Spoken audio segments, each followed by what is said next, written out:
banyak permasalahan dalam hal penulisan ilmiah, meskipun itu menggunakan bahasa kita sendiri. Ya sekarang pun begitu ya, ada kuliah mengenai tata tulis ilmiah ya.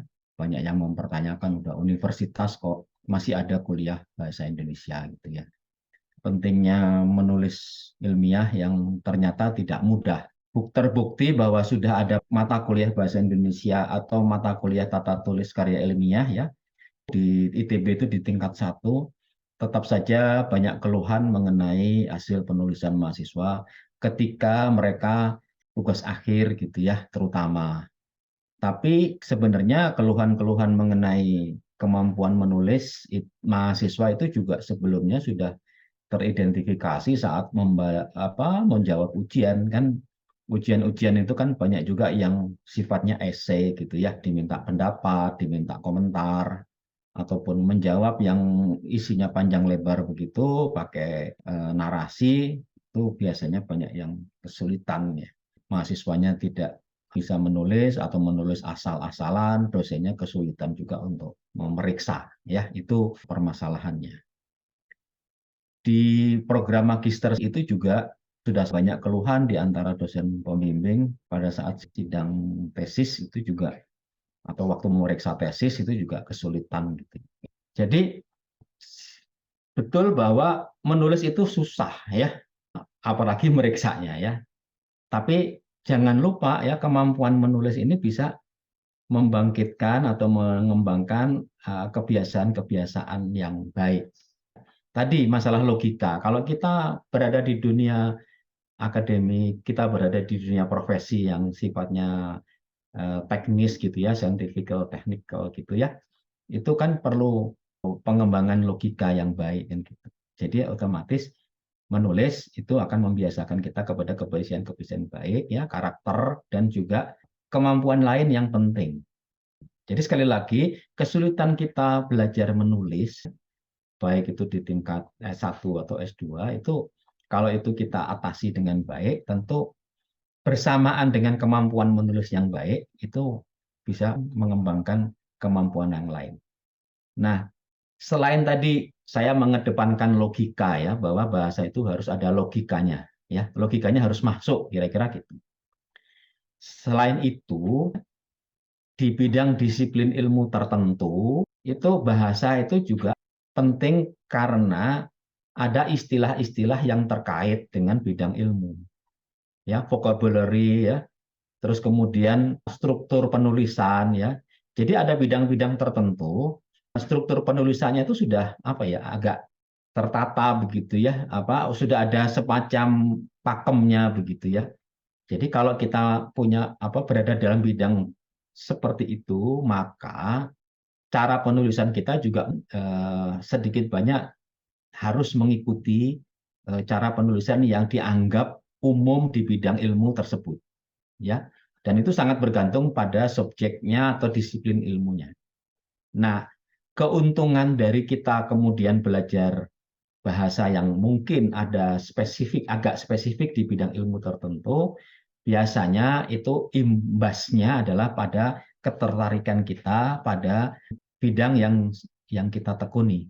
Kalau kemudian kita mendalami istilahnya, mendalami vocabulary-nya, mendalami jargon-jargonnya begitu ya, terus kemudian melihat pola bagaimana orang berpikir, kemudian bagaimana orang menulis dan sebagainya, bisa jadi hal itu bisa meningkatkan minat kita terhadap bidang ilmu atau bidang pekerjaan yang kita geluti. Ya, ini item-item ataupun poin-poin yang saya temukan bahwa tadi untuk meningkatkan pemahaman, meningkatkan awareness bahwa ada loh manfaatnya kita menulis dengan baik. Kita belajar menulis dengan baik itu ada manfaatnya.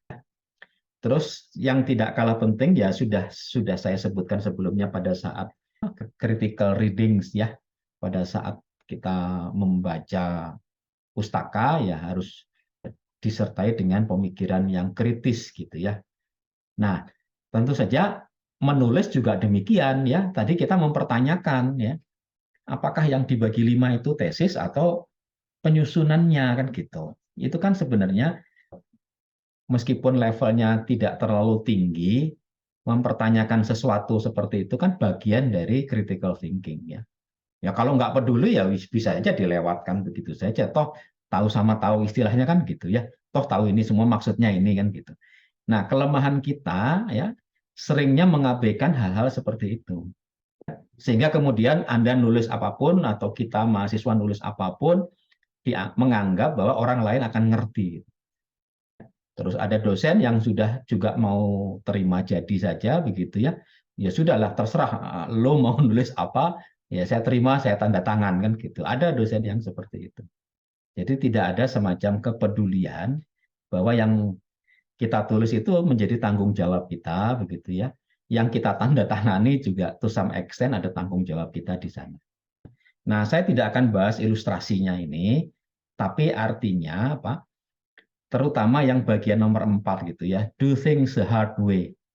Jadi banyak hal gitu kita bisa cari gampangnya bisa gitu ya, bukan mencari kesulitan sebenarnya. Untuk melakukan sesuatu dengan benar itu memang sulit gitu. Ya, jadi mudah-mudahan kemudian tidak menjadi itu jadi membiasakan kita untuk mencari gampangnya ya. Dalam bidang ilmu juga begitu ya. Misalkan saya tidak tahu ya kalau mau mengambil contoh geologi seperti apa begitu ya. Kadang-kadang kita kalau melihat bidang ilmu lain gitu ya, itu yang populer, yang banyak ini kan bagian gampangnya.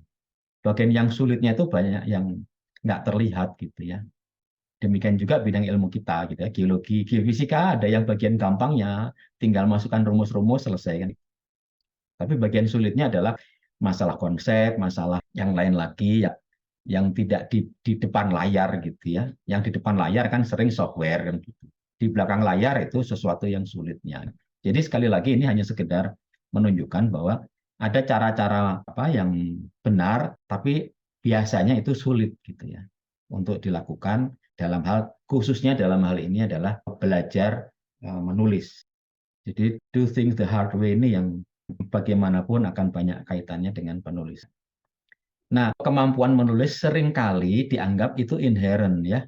Inherent itu ya sudahlah kemampuan saya seperti ini. Mau diapain lagi kan gitu. Saya nggak bakat menulis kan gitu.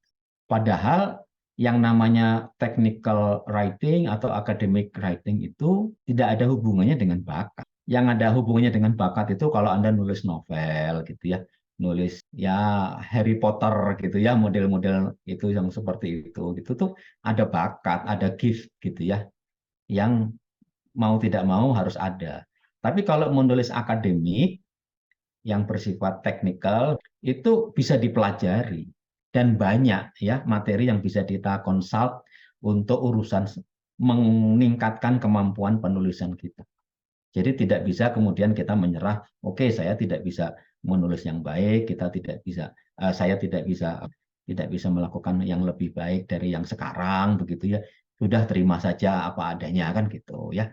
Untuk kepentingan yang lain mungkin bisa gitu ya, menerima apa adanya gitu. Nah, tapi kan kalau menulis nggak bisa seperti itu ya.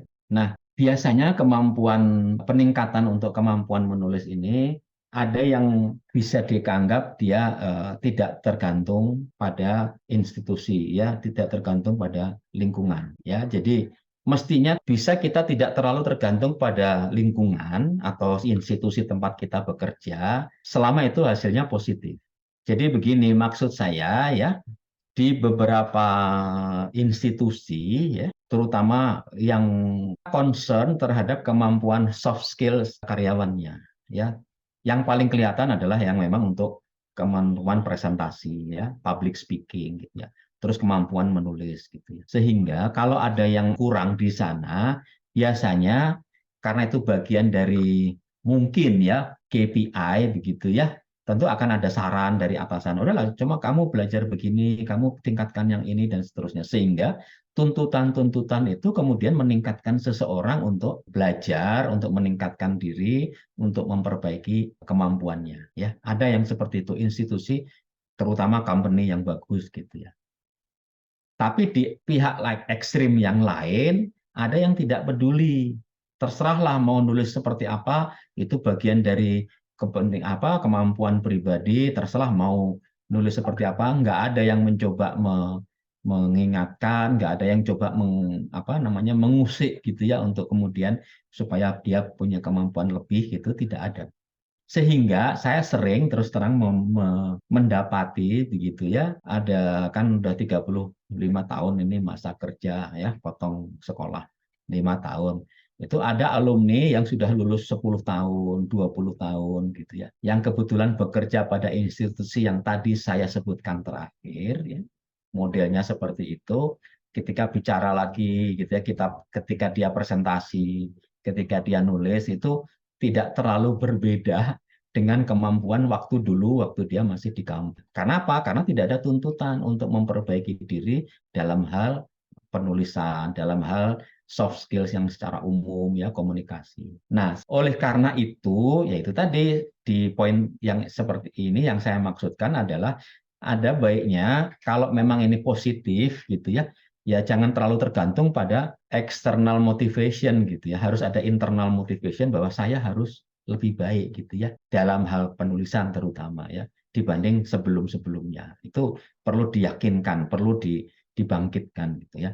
Nah, berikutnya adalah mengenai yang ingin saya garis bawahi dengan dua pertemuan terakhir ya yang kemarin dengan yang hari ini ya, terutama adalah ini, saya ingin meningkatkan awareness ya Anda, termasuk saya juga, kita semua, bahwa ada good practices lah ya di dalam penulisan akademik ya, penulisan laporan teknis, karena sekali lagi seperti sudah saya jelaskan sebelumnya, itu akan meningkatkan posisi tawar Anda di company gitu ya, posisi tawar Anda di dunia profesi Anda ya, tidak hanya di internal company, kemampuan penulisan, kemampuan public speaking, kemampuan membawa diri dalam forum-forum gitu ya, itu kan sangat berpengaruh. Jadi kalau lebih bagus itu memungkinkan ya bagus saja tidak cukup ya. Pembimbing saya yang mengatakan seperti itu. Jadi kalau masih bisa ya perbaiki, masih bisa ditingkatkan, maka yang sudah bagus pun tidak cukup gitu.